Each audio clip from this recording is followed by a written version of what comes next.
For many Americans, China is a blurry idea, a mix of old myths and scattered headlines.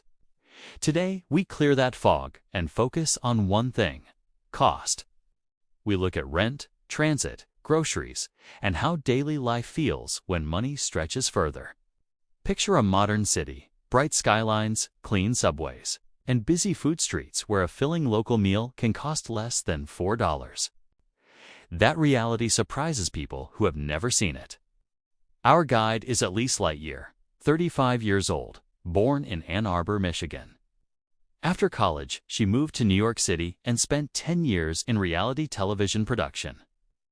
The hours were heavy, the stress was constant, and living paycheck to paycheck made every week feel smaller.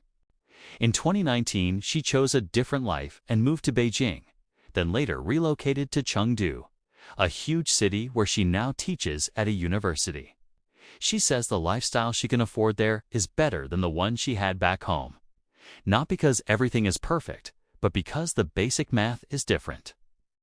In this video, we follow that math through real moments: a subway ride, a grocery run, a rent payment, a night out, and the ability to save. We also talk about the emotional costs, fear before leaving, the learning curve, and what it takes to build community far from home. You will hear what it costs to commute, how benefits can cut rent in half, and why groceries can feel unreal. We will compare the same salary in America and in China and explain the trade-offs step by step. Stay with me, because the numbers make sense only when you see the life behind them. Subscribe to this channel for more honest stories about living abroad, and let us begin. Before prices, we have to understand why someone leaves. Living in an expensive city can feel like running on a treadmill. You work, you pay, you repeat, and nothing gets easier. In New York City, Elise worked long weeks in reality television production, and the pace trained her to accept exhaustion as normal. After 10 years, she said she felt older than she was, not in a dramatic way, but in the quiet way your body talks when it has no rest. Paycheck to paycheck living also changes how you think. You start measuring life in bills, rent, transit, groceries, and the fear of one surprise expense. One morning, she woke up and felt a simple click. This is not the life I want. That moment did not erase fear. It only gave it a direction. Leaving meant saying goodbye to family and friends without knowing when she would see them again.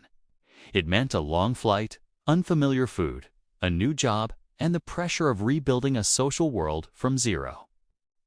She also had to accept that communication would be imperfect at first, and that confusion would be part of every day. Yet excitement can be stronger than anxiety.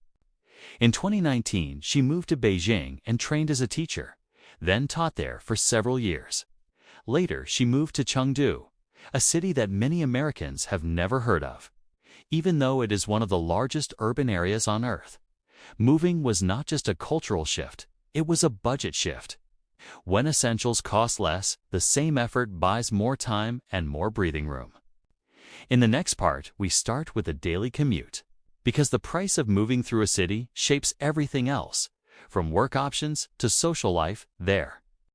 Work and transit are the first numbers that change your month. In Chengdu, Elise teaches at a university. Chengdu has over 20 million residents, and the subway ties districts together like one walkable neighborhood. She works 4 days a week and about 18 hours total, teaching first-year students who already speak English and need guidance with essays. It is a steady job, not a fantasy job, and that is why her budget story matters. Now the commute. She takes the subway every day. The system is easy to navigate. Stations are clean, and information is posted in Chinese and English, including announcements, so getting lost is rare. A round-trip ride costs 2 yuan, which for her feels like a small coin rather than a daily burden.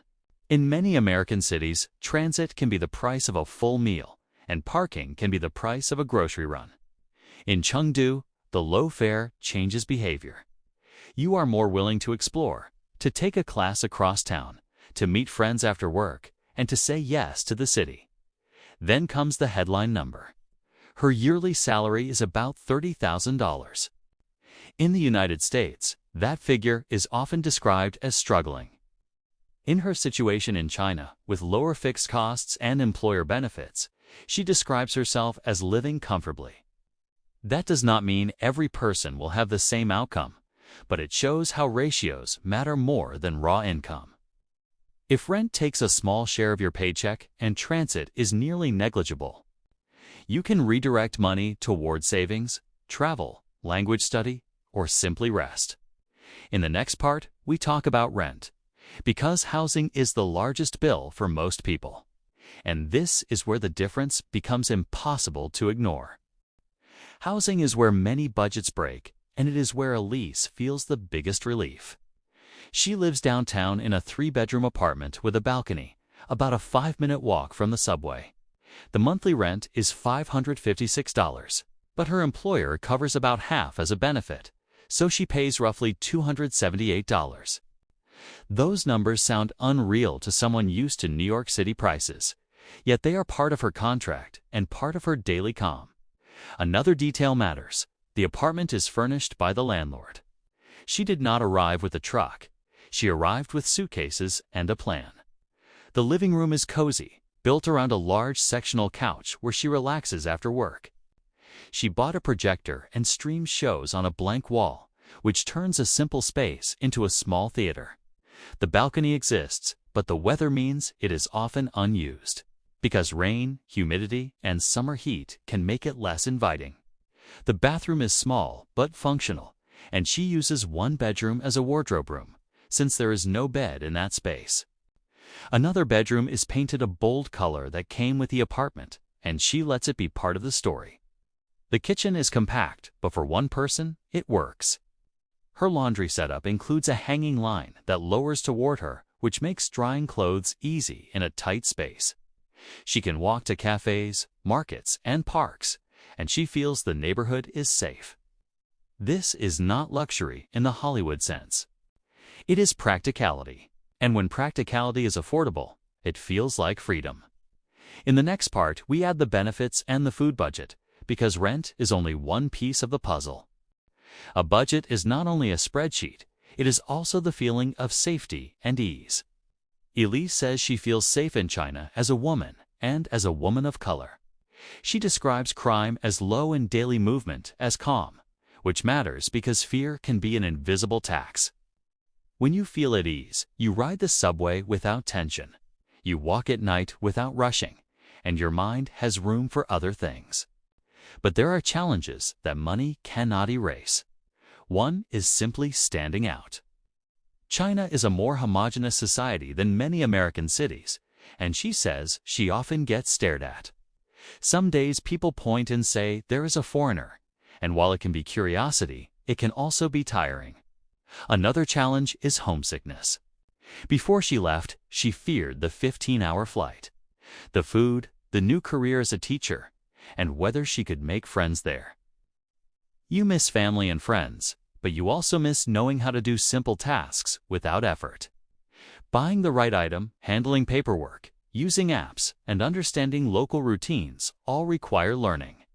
At first, the learning curve feels steep, like you are rebuilding basic life skills in real time. Language adds another layer.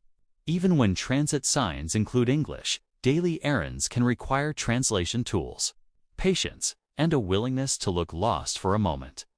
Over time, she says, the struggle becomes strength. Each small win, finding a shop, paying a bill, making a friend, builds confidence.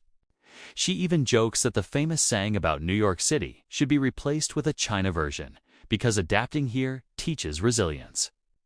In the next part, we talk about what savings can buy, not just in money, but in future options and personal growth. When costs drop and savings rise, the future stops being a vague dream and becomes a plan. Elise says she does not expect to buy a house in the United States because the numbers do not work for her. But in China, she has been able to pay down student loans and still save. She even talks about a different goal, a small beach home in Mexico, something that feels reachable when she can set aside money each month. That shift is emotional as much as financial. In her New York City years, time felt scarce, and every purchase carried guilt.